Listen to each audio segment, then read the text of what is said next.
Guys, it's me Mel again, yet with another video. I'm here to talk about something very personal to me because I've been through it twice. I am here to talk about postpartum depression. First and foremost, I am not an expert at all.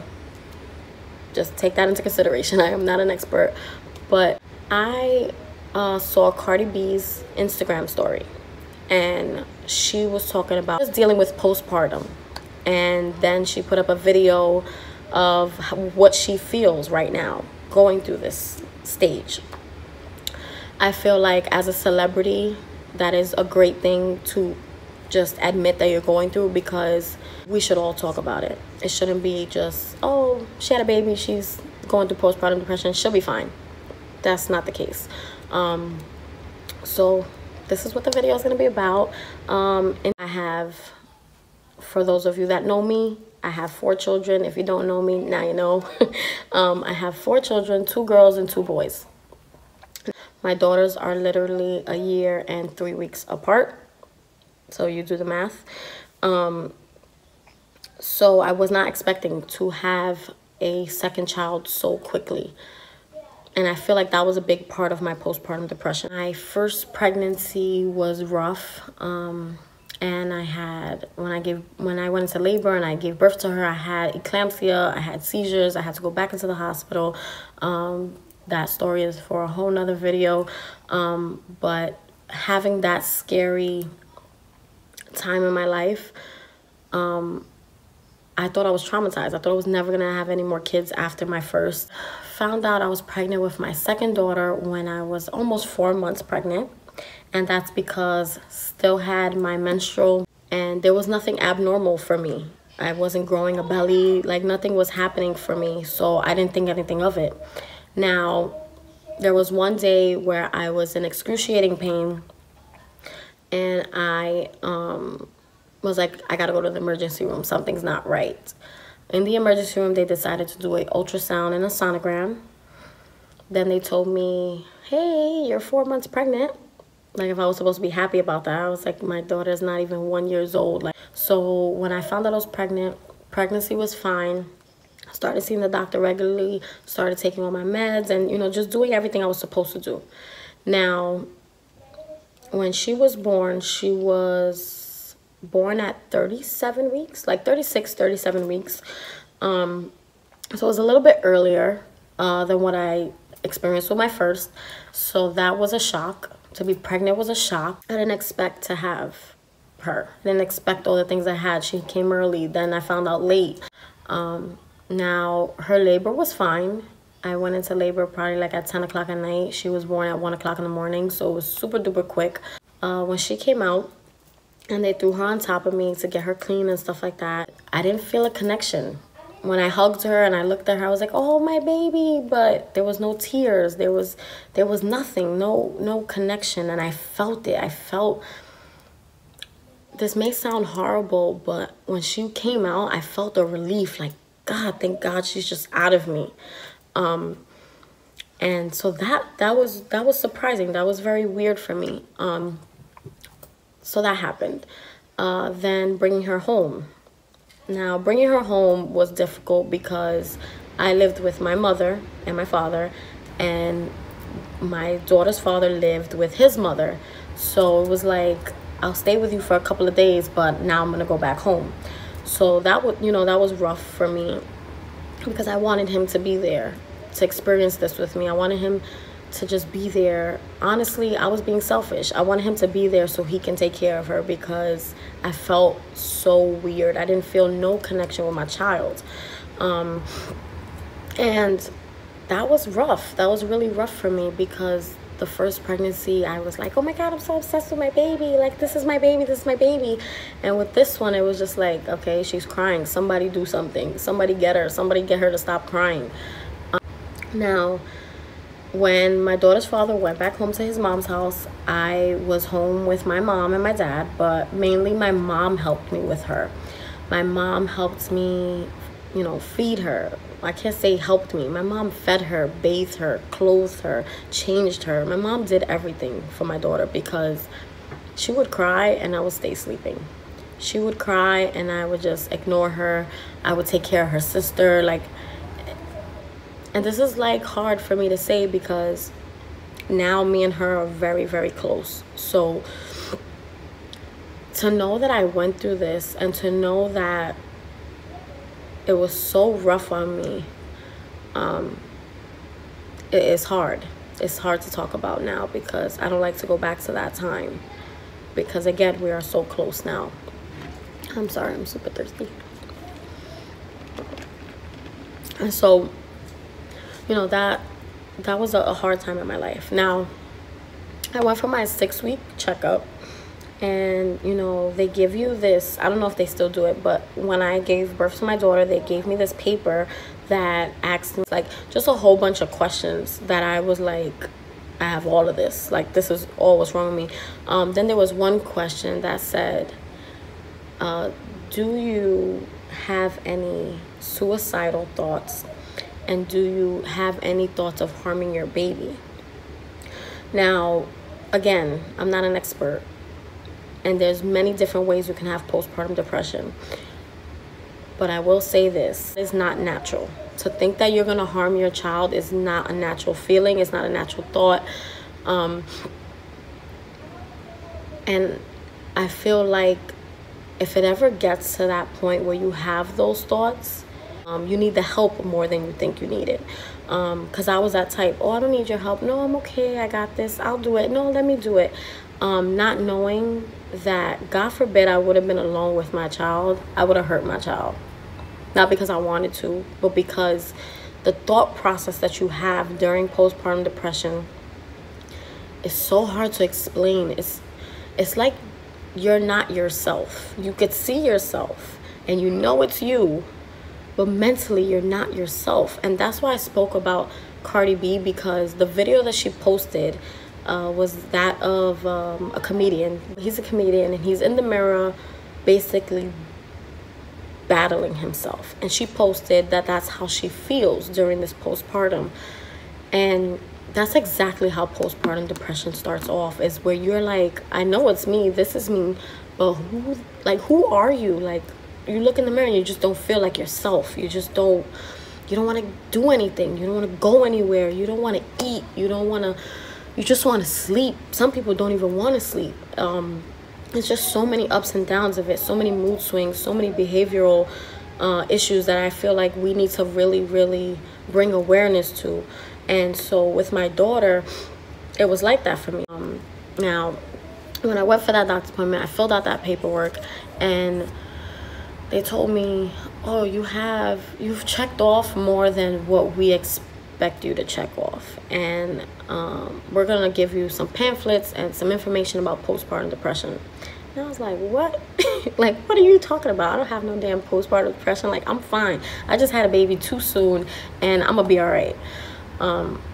So I didn't go to therapy. I didn't take medication. I didn't do any of those things, only because I was like, there ain't nothing wrong with me. I'm not crazy. I'm perfectly fine. I'll get over this. This will be okay.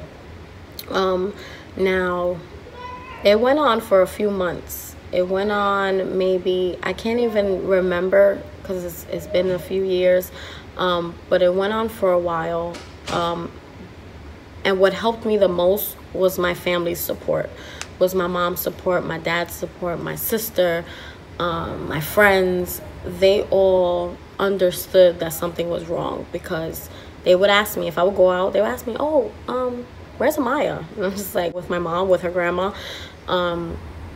And it was like, what? Like, why did you leave your child home, but yet you're here with your other child? And I'm like, oh no, she's all right. She's just, you know, because she's so small, I didn't want to bring her, you know, whatever. I would always come up with all these excuses as to why I didn't want to bring her places. And I knew something was wrong. I was like, oh, this is not, you know, this is not good. I have to get some type of help.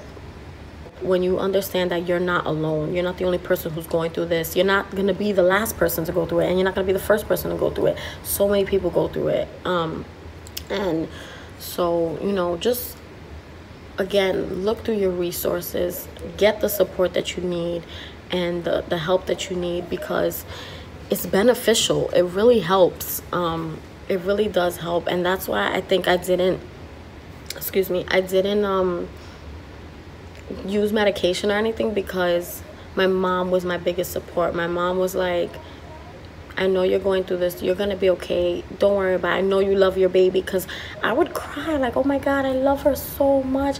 Like, why would I ever want to hurt her? Or why would I ever like not want to take her anywhere? I just love her, but I just don't want to be around her. You know, I had that type of fight with myself. Like, I just want to hold my baby and love my baby. But then again, I don't want to take her anywhere. I don't want to do anything with her. I don't want to change her pamper. I don't want to feed her.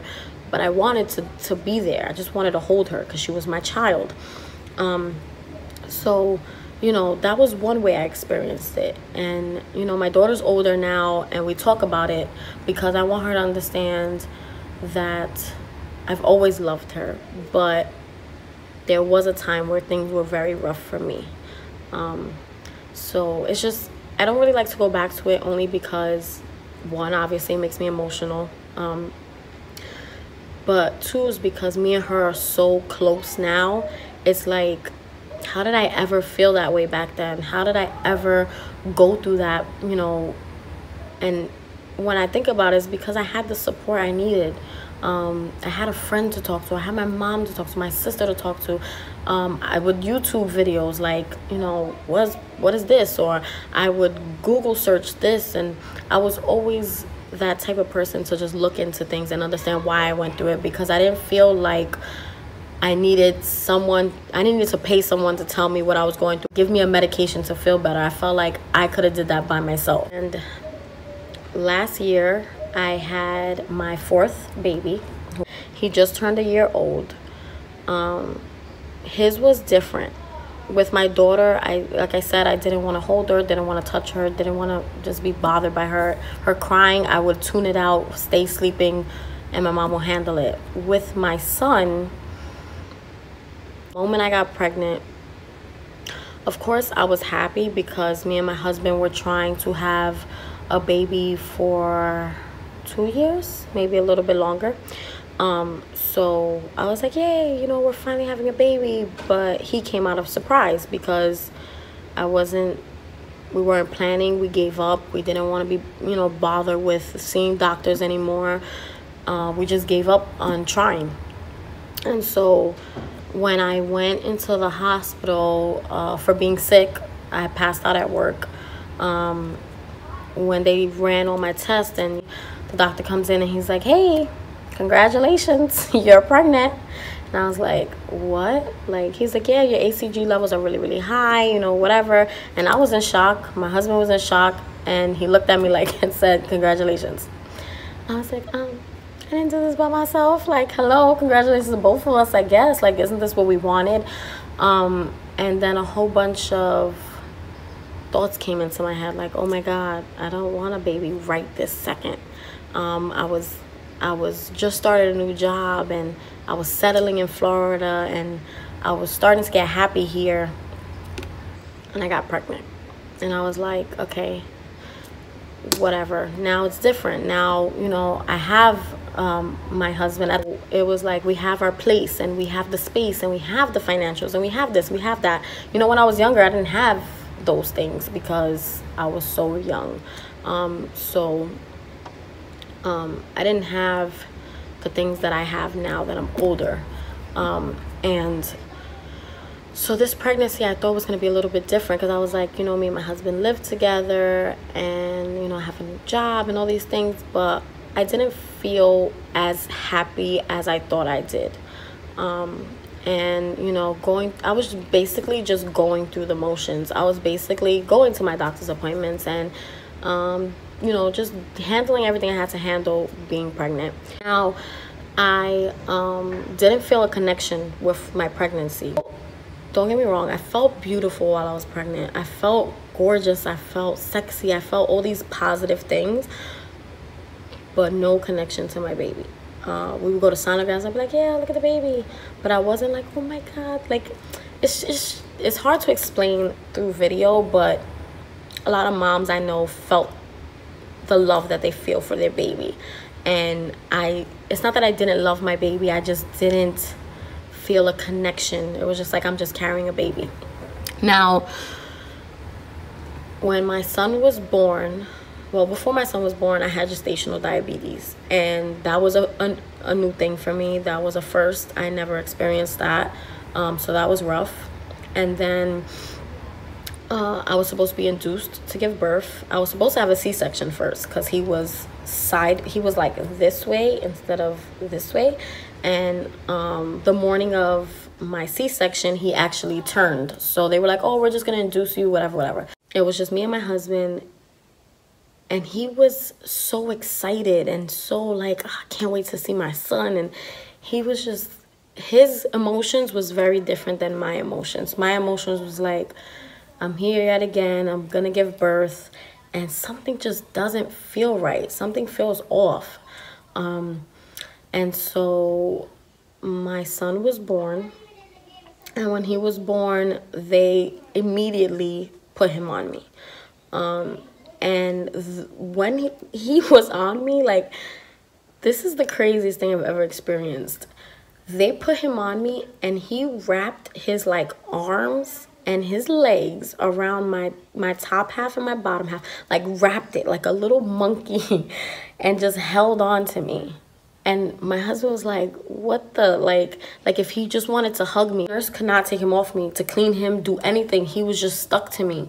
He was screaming. When they tried to, like, pull him off, he was, like, sticking his head to my chest. It was the most incredible but crazy feeling I've ever felt. And so she cleaned him, like, on me. Like, you know, he doesn't want to let you go, so we're just going to clean him on you. And you're going to be in this room for a while anyway. So, you know, and they checked his lungs, checked how he was breathing. And they finally got to take him off me. He was still fighting them, but they finally got to take him off me. And I'm like, I just want him back. Like, bring him back to me. And like I said, postpartum depression comes in many different ways. So I didn't have the connection with him during the pregnancy. When he was born, I felt like a relief, like, oh, God, he's finally out. The same way I felt with my daughter. So I was like, oh, my God, I'm going to go through postpartum again. I know I am. But with this one, it was more of an obsession with him. It was like, oh, I don't want to let him go. I just want to hold him. No, I don't want you to touch him. No, I don't want you to look at him. Like, I didn't want no one around my son but me. People came to visit when I gave birth, and it felt good to have people around, but I felt distant. I didn't feel like how I expected to feel. I didn't expect to see, like, one of my really, really close friends and be like, hey, what's up? Like, you know, I'm just relaxing here, or let me just sit in this chair while everybody else handles, you know, my son, and everybody else sees him. My son's godparents were there, and I just didn't feel, like, I felt loved because I was like, all these people are here, but I didn't feel support, or I just didn't want it. I didn't want to be around anybody. I didn't want to be with nobody, and that's when I knew something was wrong. With my son, it was a completely opposite version of postpartum depression. It was an obsession with him. It was, I don't want nobody to see him. I don't want nobody to touch him. I don't want nobody to be next to him. I don't even want to be around nobody. I just want to be me and my baby, and I just want to just block the whole world out. But I was going through the motions. I was crying. I was not wanting to eat. I was not feeling good. I had to go back into the hospital. All I did was cry when they told me that he couldn't stay in the hospital with me. When they told me, no, he has to go home and you have to stay here. Again, I told myself I wasn't going to cry in this video because I have makeup on, but hey, it's what happens when you talk about stuff. So that was emotional because I did not want to separate from my child. I didn't want to go anywhere. I didn't want to be nowhere without him. And for them to tell me, you got to stay in the hospital, your son has to go back home, was hard for me. So he was home with my husband. My mom and my husband were back and forth, you know, from the hospital. But I was there maybe almost a week. And to be in the hospital without sleeping next to my baby, without breastfeeding my baby, without being anywhere near him was the hardest few days I've ever had. I was in ICU, and when I finally got out of ICU, they told me I could bring the baby and he could sleep over. I would cry literally every 5 minutes, and I was there for my blood pressure. So it was like every time I cried, my blood pressure skyrocketed. They're like, Melissa, you have to calm down because If not, we're gonna keep you here longer. And I'm like, no, I gotta get better because I gotta get my baby. And that was like my focus. It wasn't like I wanted to go home, I wanted to be in my own house. I just wanted to be with my child. My husband stood with me, my mother stood with me, and it's the support that you need when you're going through something like that.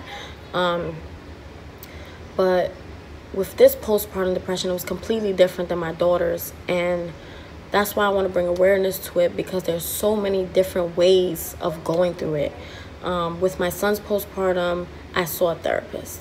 They gave me medicine, but I didn't take the medication because, again, my mind is very natural. I don't want medication. I don't want this. I don't want that in my system. I don't want to take pills to make me happy. I don't want to do that because I could be happy by myself. That's my mindset. It's probably horrible, but that's the mindset I have. And so I thought of, hey, you know what? Let's try therapy. And I did therapy for 4 months. I did therapy every single week. And that helped me. It helped to just talk to a stranger. It helped to just let it out. It helped to just talk about it. And that's what I'm doing here, is just talking about my story, because I feel like a lot of women go through it and don't say anything, or a lot of people have been through it or don't know who to turn to. The support is very much needed. Even our spouses sometimes need a little bit of nudging to understand what, as women, what we go through. I feel like a lot of them think, oh, you're pregnant, you're having a baby, these are your mood swings, you're hormonal, you're this, you're that. I don't think they understand that it's a lot deeper than that. I feel like we need to get a lot more programs out there for postpartum depression. And so I felt like I needed to share my story. I do hope it helps a little bit for people who are going through it. I hope it opens a door for people who maybe never knew they were going through. I kind of like blabbed about what I went through personally. Know what's best for you. Seek help. In this description, I am going to leave a few hotline numbers. I'm going to leave a website, and I'm definitely going to leave the 2 videos that helped me through my postpartum depression with my son. I also want to have anybody who has questions or who has comments or tell me your story. Please write in the comments. Let me know how you dealt with it, because it is a mental illness, and we need to take mental illness very seriously. I am open to hearing people's stories. I am open to learning about what anybody else had went through and how they handled it. Thank you for staying with me this long through this video, and I'm so sorry if it's so long, but I just needed to get my story out there. Oh, I shook my camera, sorry. I just needed to get my story out there. So please like, subscribe, share. So take care, be positive, and I'll see you guys in my next video. Bye.